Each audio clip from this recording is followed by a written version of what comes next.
Sanctioning authority के पास, जो register के कॉलम 8 में डेटेड इनिशियल्स करती हैं। यहाँ रूल सैंक्शनिंग अथॉरिटी पर एक स्ट्रॉन्ग रिस्पॉन्सिबिलिटी डालता है।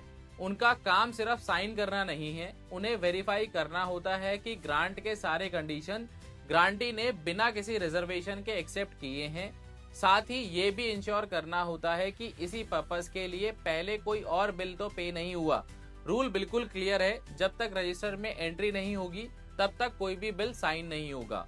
इस पूरे प्रोसेस का एक और हिडन बेनिफिट है, अगर ग्रांट लमसम में सैंक्शन हुई हो लेकिन पेमेंट इंस्टॉलमेंट में होनी हो तो रजिस्टर ऑफ ग्रांट से instalment wise payment tracking possible हो जाती है। मतलब सिस्टम को हर स्टेज पर पता होता है कि कितना पैसा रिलीज हो चुका है और कितना पेंडिंग है। रूल नंबर 234 यहीं पर खत्म नहीं होता, ये फ्यूचर प्लानिंग से भी कनेक्टेड है। रूल ये कहता है कि फॉर्म GFR 21 के कॉलम 8 में जो इन्फॉर्मेशन रिकॉर्ड होती है उसका यूज आने वाले ग्रांट्स को रेगुलेट करने के लिए भी किया जाना चाहिए। मतलब पास्ट परफॉर्मेंस, यूटिलाइजेशन और कॉम्प्लायंस का रिकॉर्ड फ्यूचर सैंक्शन पर डायरेक्ट इम्पैक्ट डालेगा। रूल नंबर 234 का असली मैसेज बिल्कुल सिंपल है, ग्रांट सिर्फ पैसा नहीं होता, एक रिस्पॉन्सिबिलिटी होती है। रजिस्टर ऑफ ग्रांट्स एक डायरी नहीं बल्कि फाइनेंशियल डिसिप्लिन का बैकबोन है। जहां एंट्री नहीं वहां पेमेंट नहीं, और जहां रिकॉर्ड स्ट्रॉन्ग है वहीं सिस्टम ट्रांसपेरेंट और लीक प्रूफ होता है।